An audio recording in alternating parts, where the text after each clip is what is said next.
All right, welcome back from lunch. Now that we've had time to eat and get to know each other a little bit, I think we are in store for what could best be thought of as an intellectual treat.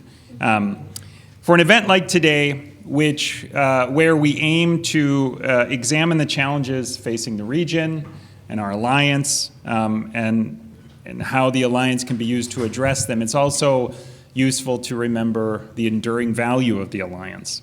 And it's important to hear from someone with firsthand experience at the highest levels to speak about that. I wanted to invite a speaker who has stood at the very center of U.S.-Japan relations and understands the alliance from both a strategic and deeply personal perspective. It is therefore my great honor to introduce Mr. Shotaro Yachi, a distinguished diplomat and one of Japan's leading thinkers in foreign policy and strategy. Mr. Yachi earned both his undergraduate and master's degrees in law from the University of Tokyo, and later pursued advanced studies at the Fletcher School of Law and Diplomacy at Tufts University. He also served as a research fellow at Harvard University's Weatherhead Center for International Affairs, an early reflection of his lifelong commitment to international engagement and scholarship.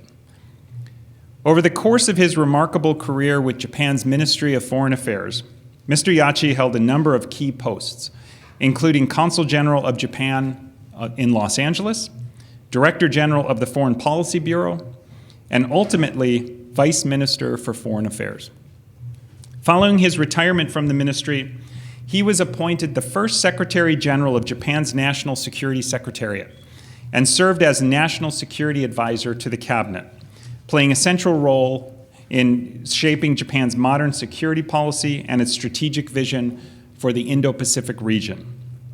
Today, Mr. Yachi continues to contribute his insight and leadership as chairman of the Fujitsu Future Studies Center, where he helps guide thinking on Japan's role in a rapidly changing world. Please join me in welcoming Mr. Shotaro Yachi.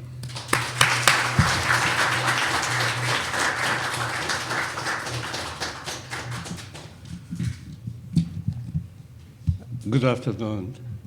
Thank you very much for your kind welcome. Los Angeles is a city I know very well. Yesterday I arrived here.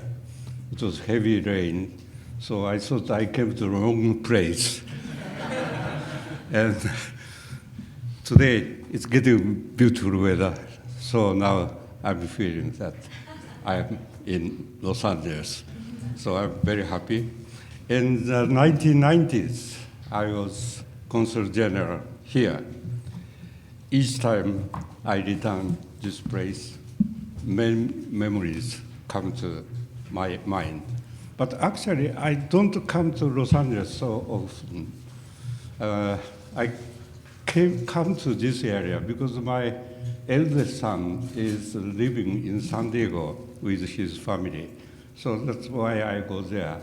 But I refrain from coming to Los Angeles because always great consul generals are working like Mr. Murata. I don't want to disturb them. So but this time Mr. Murata asked me to come here. That's why I'm standing here.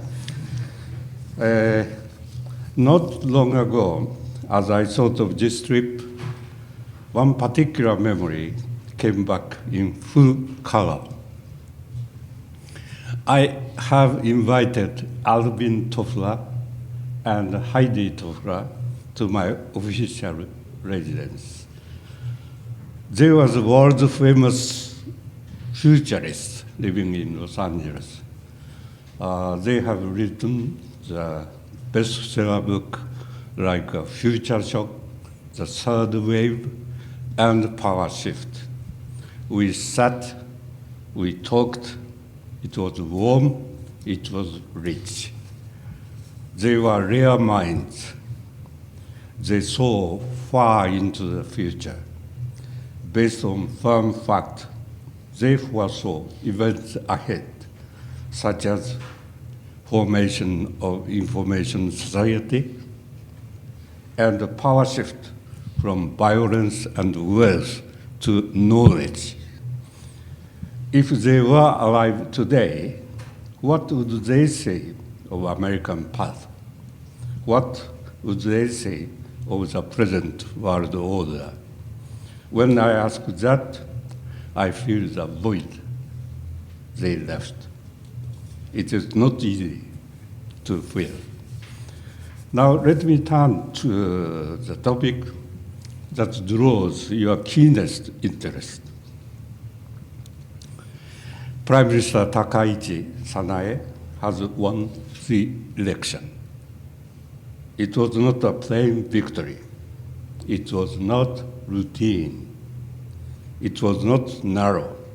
It was a landslide.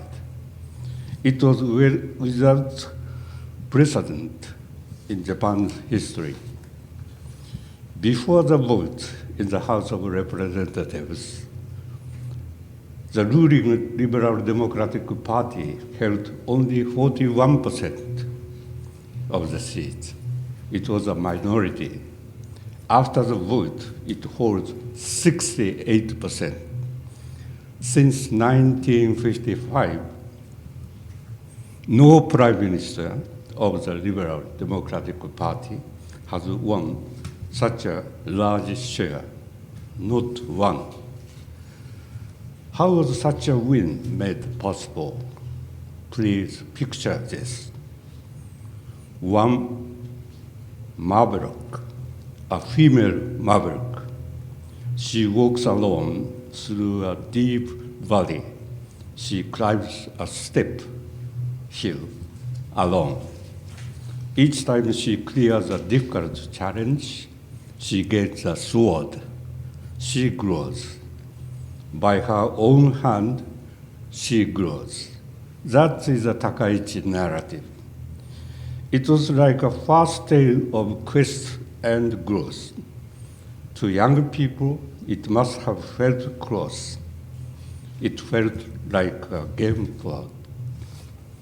She faced two great trials.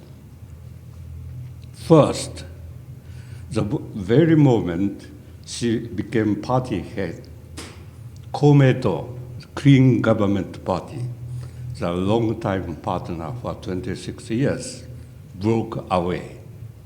Second, when she dissolved the House and called the general election, the main opposition party, the Constitutional Democratic Party, joined hands with Keynote, organizing a new party, Chudo Kaikaku Rengo, Centrist Reform Alliance, if I translate. They stood in her way. In the first crisis, once she became party head, it was not clear she could become prime minister in the Diet vote. Did she shrink? No. We hear she almost enjoyed the challenge. Within 1 week, she reached a policy deal with Nippon Ishin no Kai, Japan Restoration Alliance. They don't have the official translation, so I dare to translate it. She formed a new coalition. She secured the post of prime minister on her own. She acted as her own midwife. She brought forth her own office. The second crisis meant that Keynote's strong group vote went to the main opposition. Many thought quite a few LDP, Liberal Democratic Party members, would fall. Yet, when the results were final, the Constitutional Democratic Party was close to shattered. In both trials, Prime Minister Takaichi stood alone. All the while, she said she would work, work, work, work, work, and work 5 times she said it. 5 times is a trend these days. She did as she said. It became clear to the public that she is a brave risk taker. I will not call her a gambler, but the higher the risk, the more she seems to rise. Legacy media, papers, and TV often treated her with cool smiles. Yet the public began to see a drama. A lone female challenger, strong, bold, fighting on. People click on YouTube. They watch her stump speech. Once you click, more of them come. You know that. Clip after clip, speech after speech. At some point, many must have thought, let me join this story. Young people who had never voted went to the polls. Without that, this historic landslide victory could not be explained. Now here is the point where I ask you to say, wow. If you add up all seats won by conservative minor parties, the total is 406. Out of 465 seats, close to 90% are now held by realists. Realists who wish to strengthen, not to weaken, the Japan-US alliance. Realists who hold that Japan's security must first rest on Japan's own effort.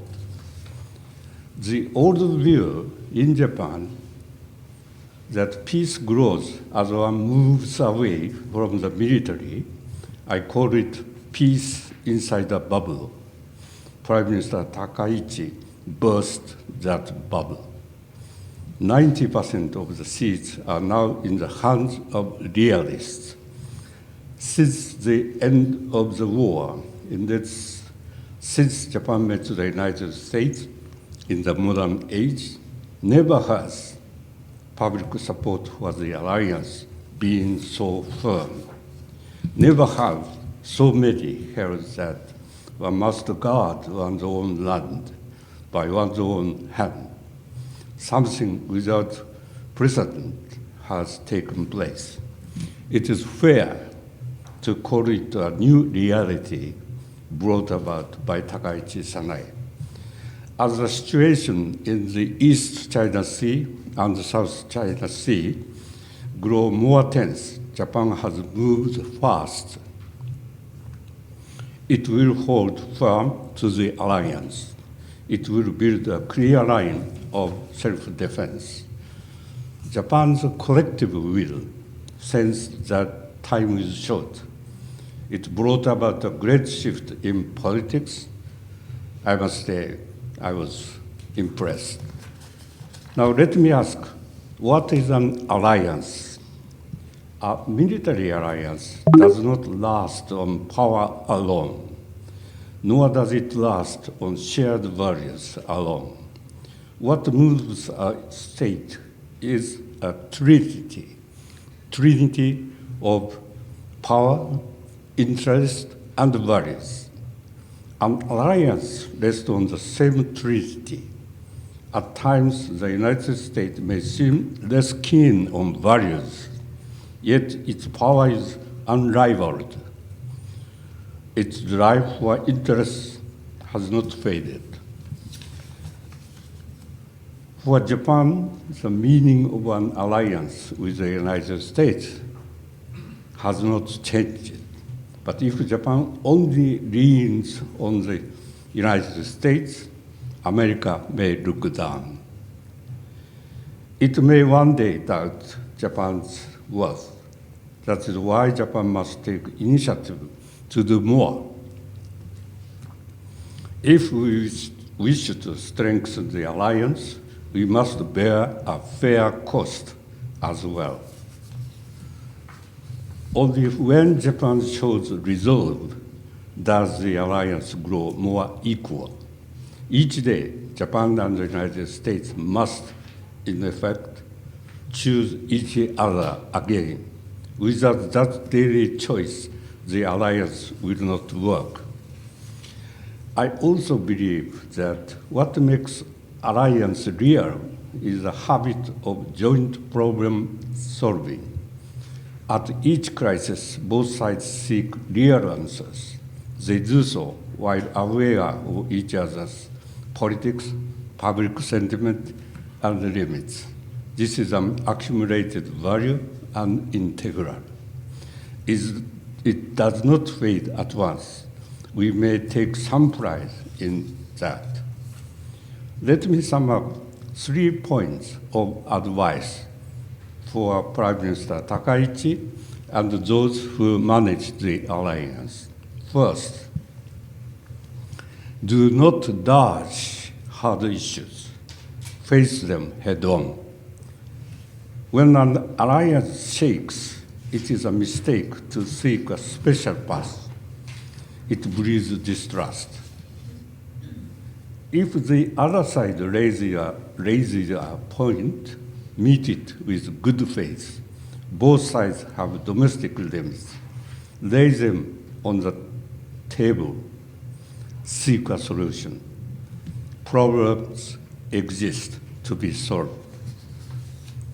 Second, an alliance is strengthened not by demands on others, but by one's own effort. If Japan fails in its defense effort, asymmetry grows. The United States may look down. If Japan does its part well, equality grows. The United States must then see Japan as its most reliable ally. This is not theory. I have seen it on the ground. Third, do not stand on one leg only. The Japan-US alliance is and will remain the core of Japan's security. But if Japan acts as though only the United States can be relied on, America may take Japan for granted. Adversaries will also exploit that. Japan should deepen ties with like-minded countries, including Australia, New Zealand, India, European countries, Canada, Korea, some ASEAN countries. It should build multiple paths to sustain world order. This is not a drift away from the alliance. It is how we sustain it. For example, Japan can serve as a free multiplier by linking the Philippines more firmly to the alliance track. Japan can also play a key role in drawing India, a vital actor in the Indo-Pacific, into closer security arrangement or cooperation. The wider Japan's network, the greater Japan's value to the United States. The alliance becomes, in American eyes, even more vital and indispensable. In short, alliance management cannot be ruled by emotions. It rests on realism, on steady effort, on trust built day by day. All alliance is an integral value, but it does not run on autopilot. It grows only both sides choose it every day. Now, with Takaichi Sanae, a turbocharger of the alliance in office, the planned March 19 meeting between President Donald Trump and Prime Minister Takaichi, I would say WT summit, has gained weight. Well, Prime Minister Takaichi may say in the summit meeting, Mr. President, under my watch, I will move fast. We have set defense outlays at 2% of GDP. We will issue revised security papers sooner than planned from autumn to winter this year. She might add the 2% of Japan's GDP.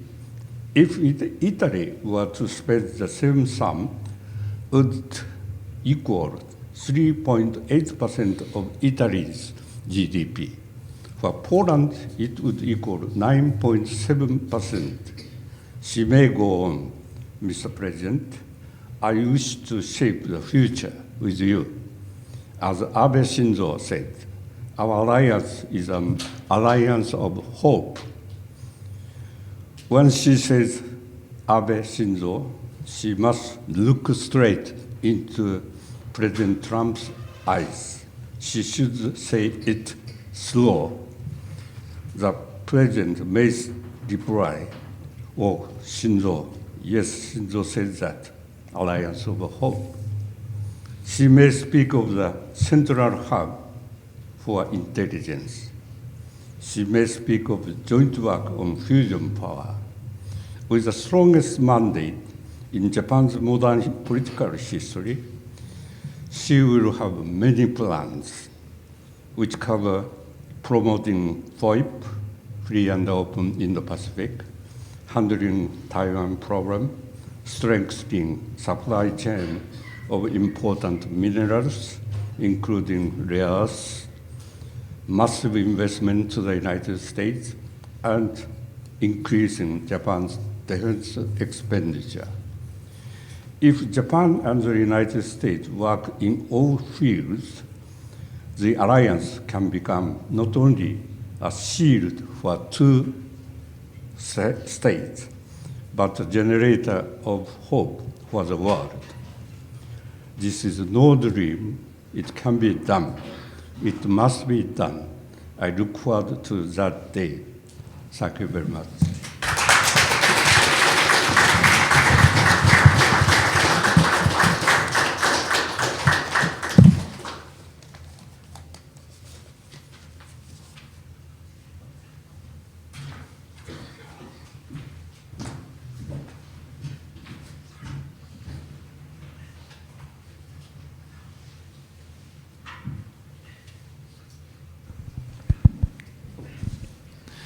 Thank you very much, Mr. Yachi. That was very enlightening to hear how you tied a lot of what happened recently into some lessons learned for the Alliance.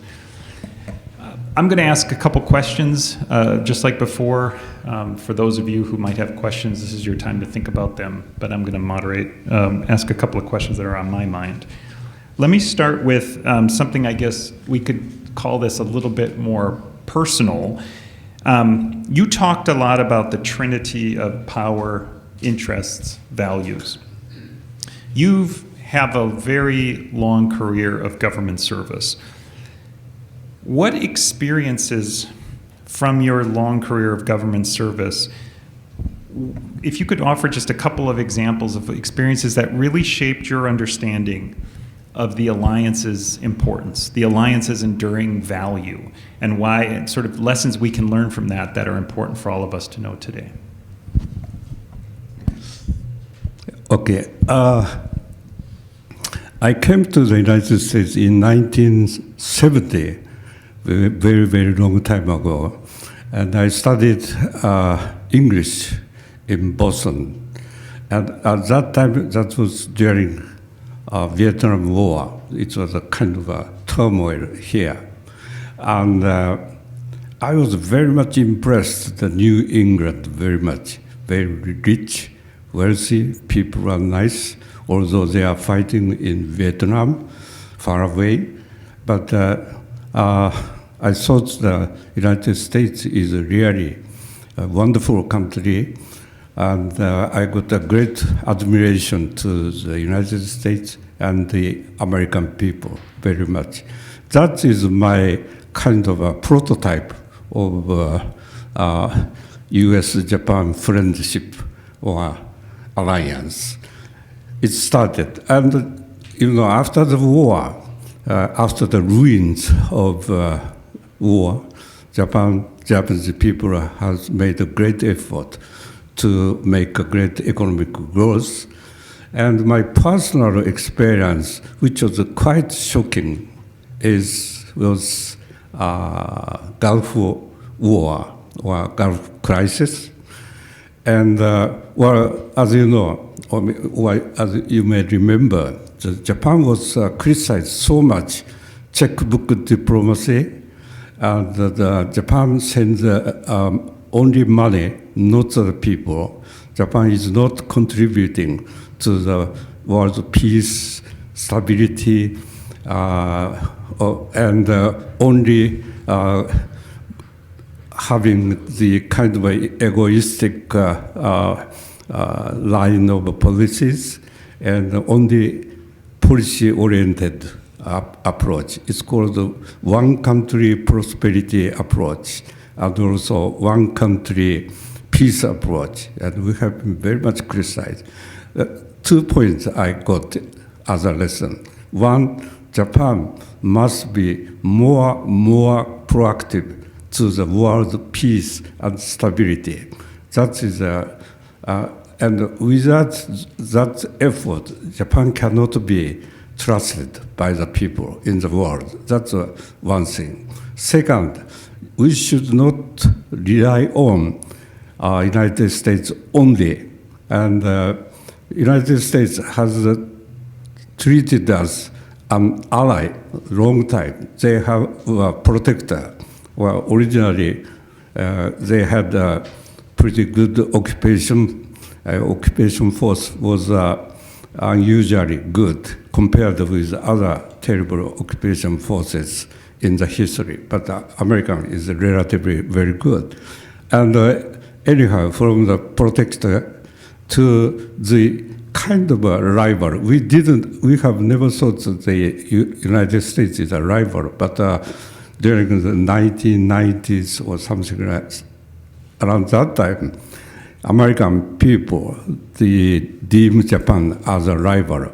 And some people even think enemies, we were told, I was personally told, the Japanese economic threat was more serious than Soviet Union's military threat at that time. Sorry, my answer is we are so long. But anyway, point is that we have to make a proactive contribution to international community. That's one thing. And our second is we should make more efforts to for our national security, not just rely on U.S. and as I told already there from the podium, if United States only security policy is the policy where United States is looking down on us and sometimes take for granted. That's not a healthy situation. So my personal experience, which was most vivid to me, is the Gulf crisis and the Gulf War. You mentioned in your remarks there a little bit about your stay in New England, in Boston. Let me just ask a little question that I think is relevant. A lot of what you you told us today is really relevant from a policy perspective for policymakers in both Washington and Tokyo. You mentioned, one thing that really stood out to me is you said the alliance can't run on autopilot. The question I want to ask you is that if you take away all the questions about security, all the questions about economics, the strength of our alliance really rests on public goodwill by both of our countries.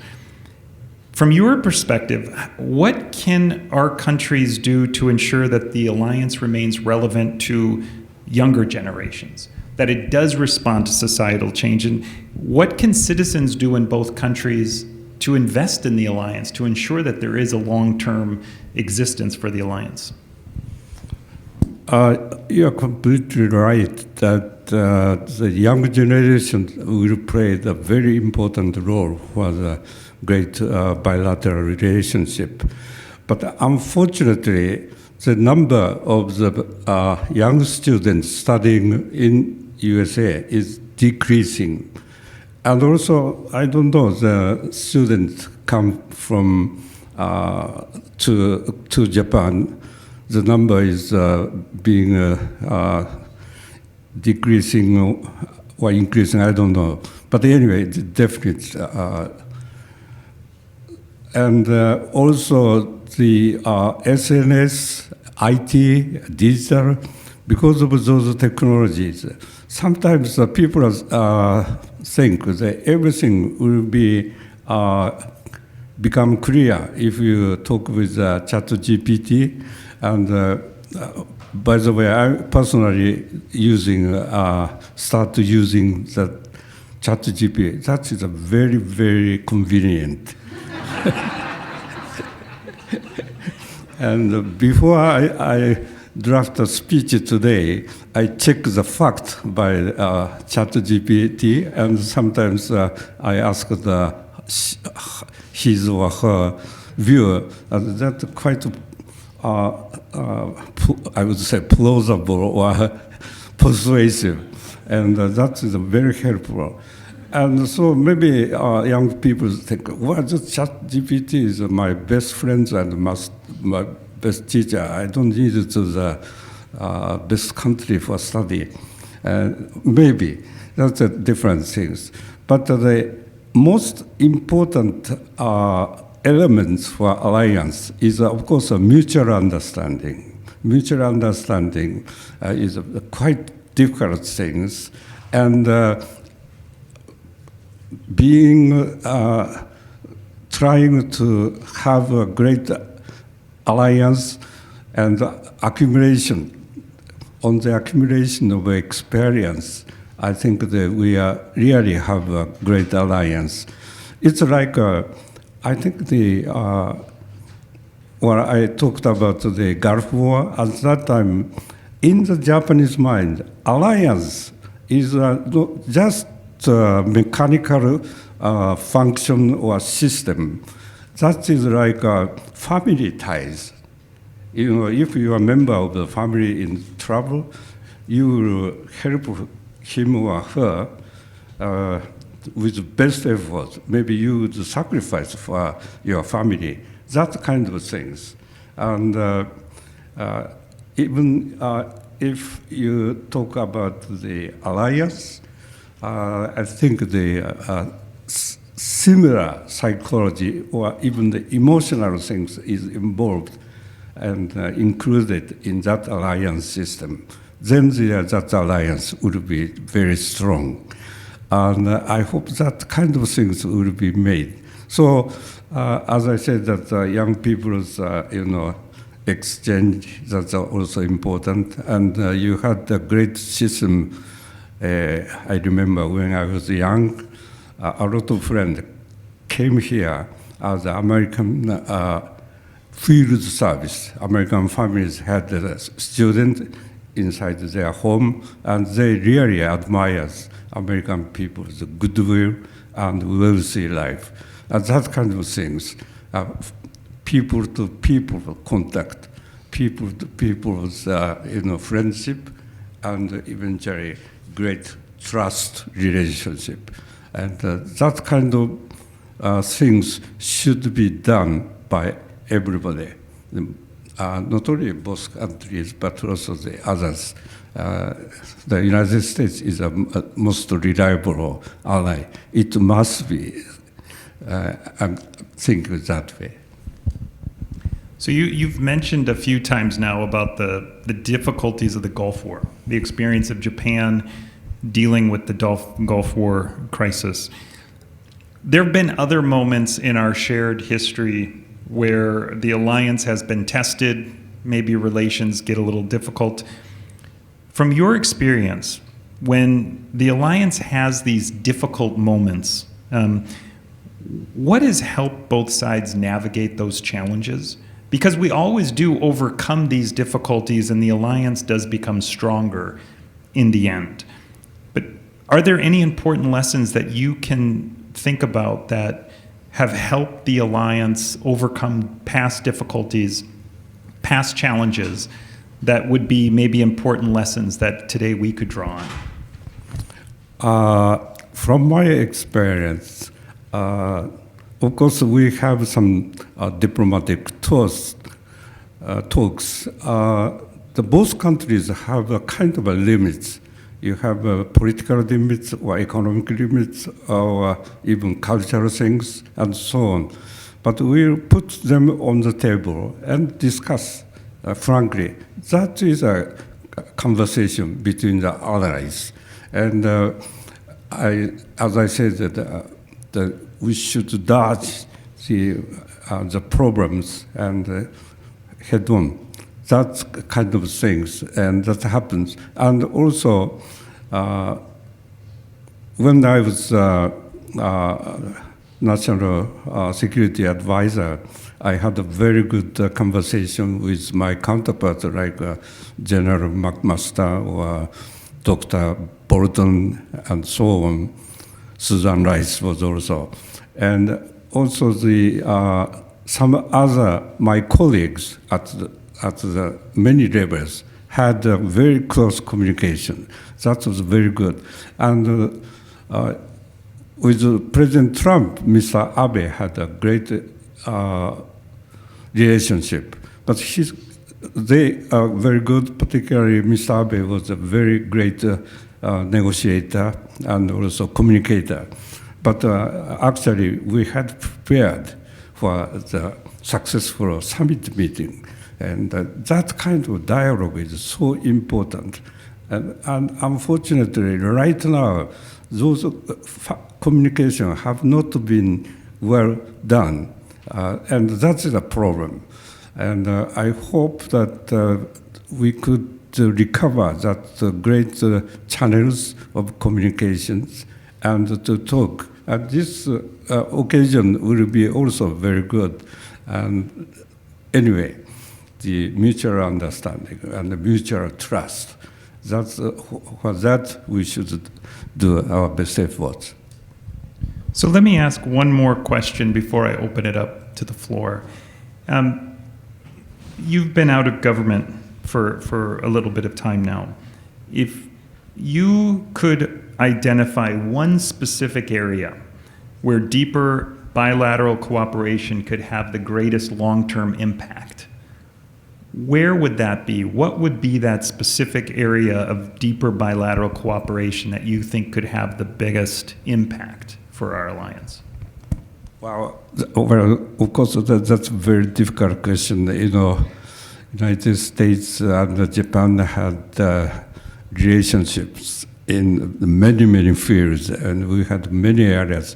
But maybe science, technology would be the most important thing was, and we have a very advanced, well actually my Future Studies Center is studying the top level science and technology, which I don't understand at all, but quantum, AI and so on.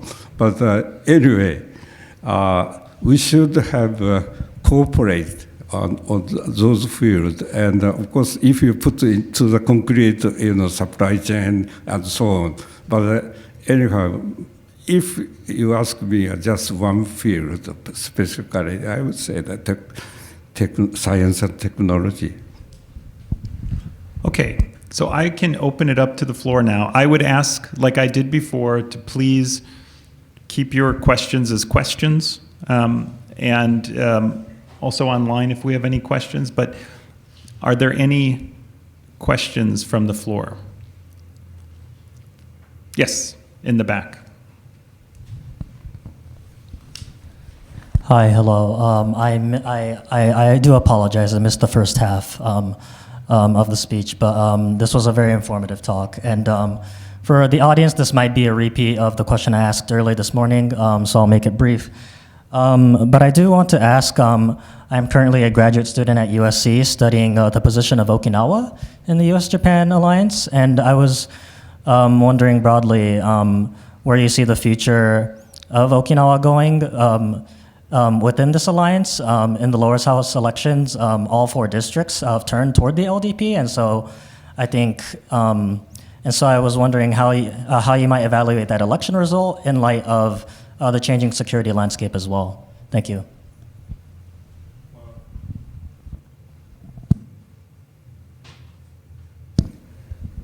Of course, the Okinawa has been returned to Japan after the pretty long occupation, and we have a special feeling to the Okinawa people. Okinawa people have suffered from the great disaster of the war, the very tragic things. So we people living outside Okinawa have a special feeling towards Okinawa. At the same time, if you have the geopolitical view on that area, that occupies a very important place, and not to mention China or others, but you can see easily. And the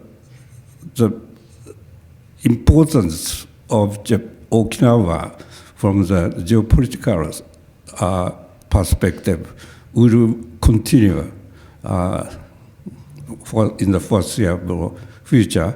The important thing is that we have to help Okinawa people, and also trying to be as the same people to bear more burden on the mainland. And that is a very complicated problem. It's difficult to say in a word, but anyway, we should have a special feeling towards the Okinawa people. That is particularly important for all the politicians who came to the recently. Young politicians should understand the importance and delicacy of the problems there. Yes, I'll take the lady right there. Hi, thank you so much for being here today. My name is Chloe Tachibana. I work for the state of California, so I would love to ask about your work as when you were Consul General in Los Angeles, and what were some of those greatest challenges that you experienced during that time, and maybe how have they shifted, and what do you see as some of the greatest challenges or opportunities now for U.S.-Japan relations in Los Angeles specifically? You're asking particularly the relationship with California? Yes. Okay. First of all, I have to confess that I really enjoyed here, but but not official experience, but the private experience. A good friend of mine, Henry Oda, is there, and he was a very good teacher of golf. And I remember maybe I played golf 100 times a year, although I was a terrible player. And at that time, when I was a consul general, the only problem was, for instance, it's difficult for the Japanese to get driver's license, and also pretty difficult to bring the people to work here from Japan. That is also very difficult, very strict regulation. So we have been working on, facilitating the more good relationship. But in general, it's really good. But maybe if you go to the Washington or New York, you'd talk about the U.S.-Japan relationship, political, particularly even military things. But here, people don't talk about much about the politics or military things, although you have a great naval base in San Diego, but still people are not so much interested in. And I was not frustrated, but I was very happy about in that situation. And also one more thing was history problems, particularly the Chinese and the Korean had wanted to have some political problems here. That was also one of my jobs to handle it. And well, that's not a good memory of mine, but at the same time, I was very happy to cooperate with the former Japanese soldiers to establish the Go for Broke, what do you say, monument, and that was my great experience. Sorry, my response is not so good. Sorry. So I think we have a question from online. Nikolai? Yes, somebody inquired what was surprisingly resilient aspect of Japanese and American cooperation, where there might have been some problems, but they were surprisingly not. That's perhaps the strongest one that you can brag about. Well, actually, international cooperation, even the bilateral or multilateral or minilateral, are not so easy. But from my personal experience, cooperation with the USA is the easiest one. Well, maybe, I would say easiest one. And the very good, the people are very frank, and also very directly they speak their problems, or their request, their wish, their hope. And so it's very easy to talk. And so for the communication is concerned, I think if we try, we can be awarded by the American people and vice versa. More question? Yes, Ryan.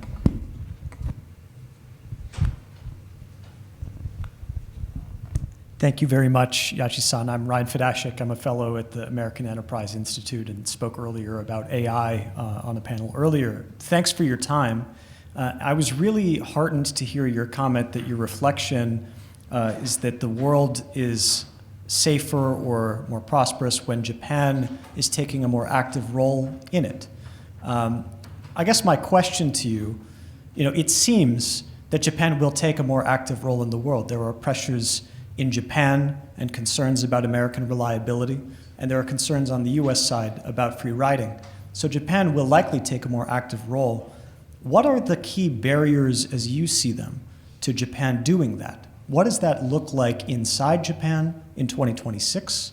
And what are the external barriers and the pushback to Japan taking a more active role? What advice would you give to the Takaichi administration for overcoming some of those barriers if Japan does want to play a more active role in security in Asia?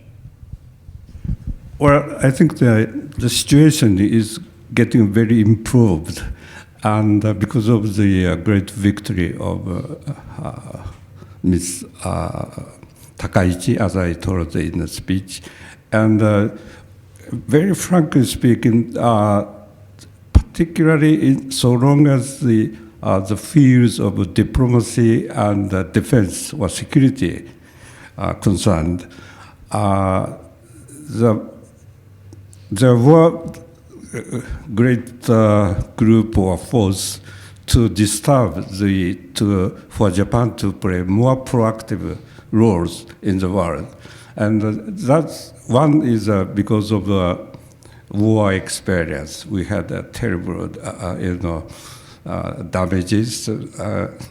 So that's one thing, and very strong inward-looking pacifism, and always pretty many people thought that if we don't start a war against others, then we can be happy.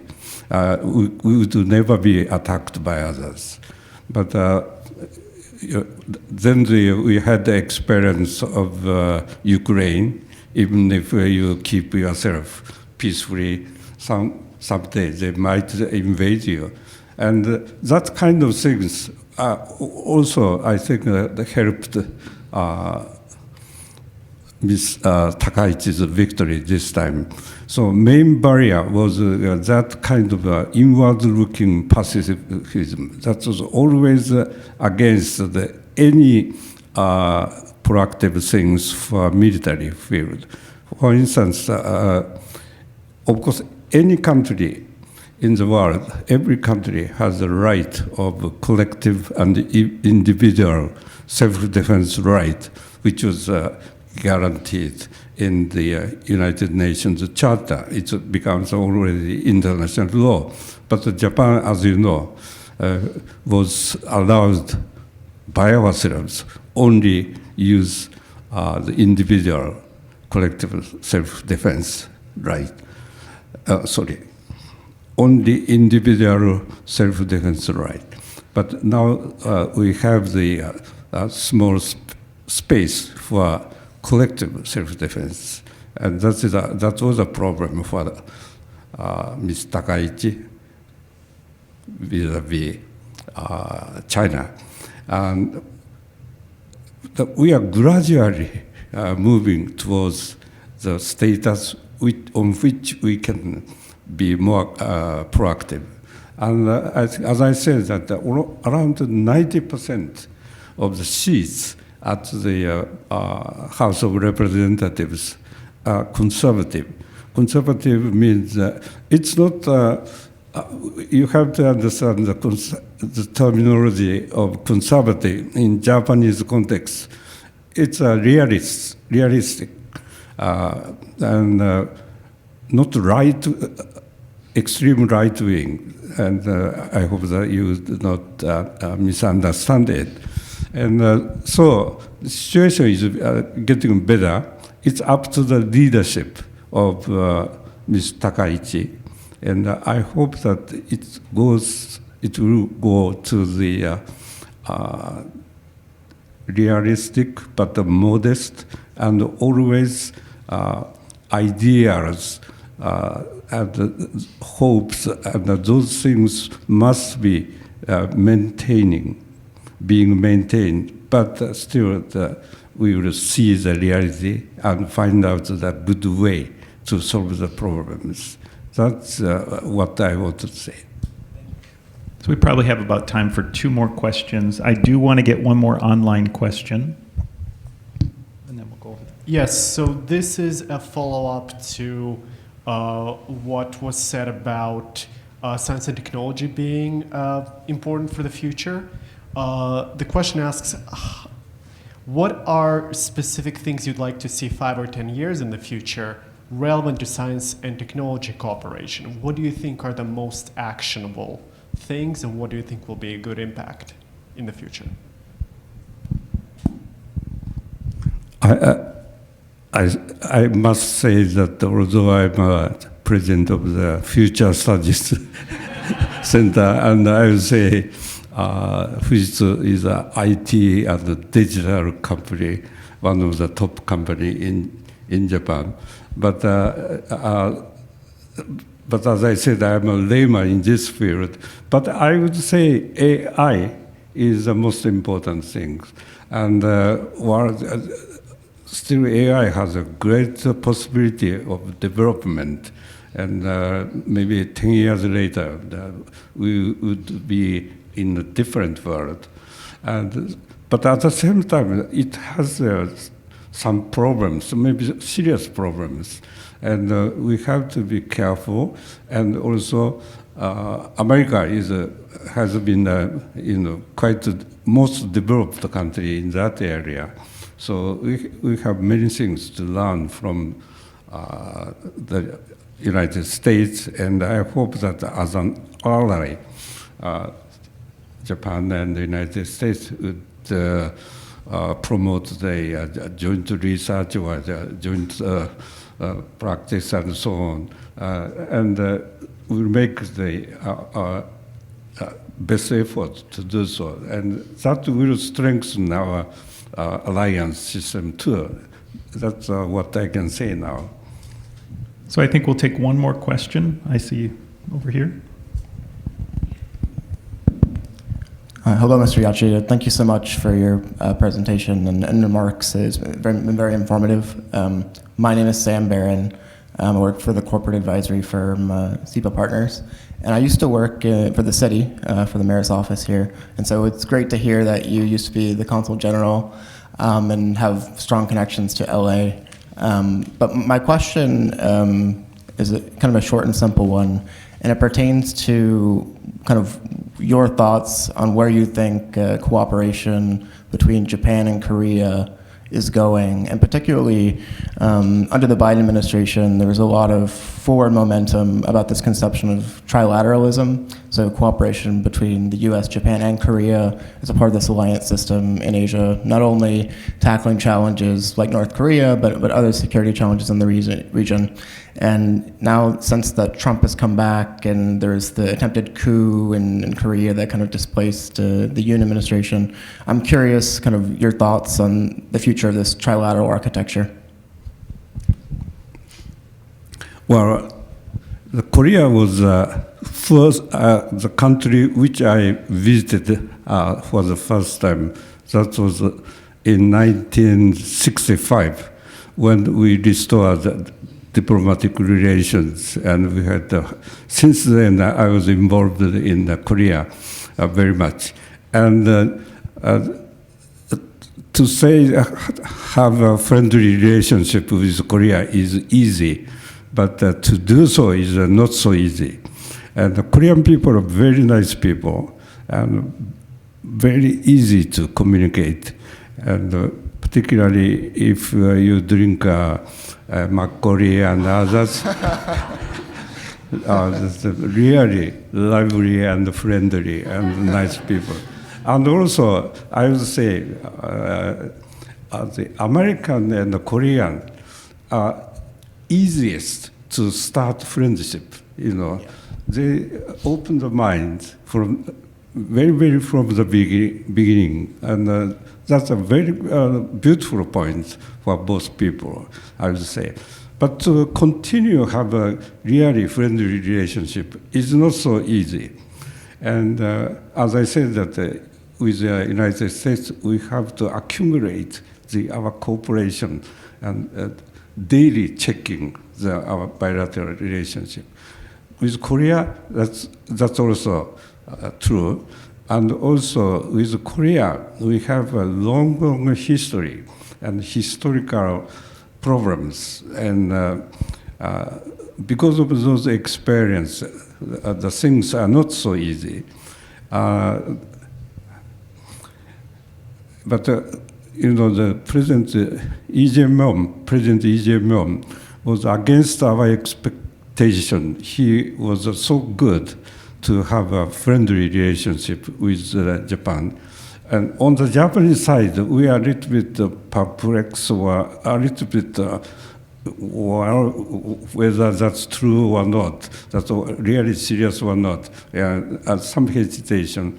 But I think we should be more proactive to Korea. And if you think of the geopolitical situation there, Korea and Japan should cooperate for the international peace and security in that area. And as you mentioned, the trilateral, if we bring in the United States, then the Korean people become more open to discuss security matters. So I think that's a good idea.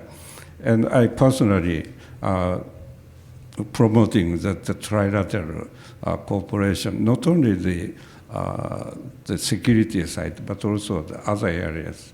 So I think that you're right. We need some help to have a good relationship with Korea. Thank you. Well, Yachi-san, thank you. You've been very generous with your time and very open and honest with your answers. Please join me in thanking Yachi-san.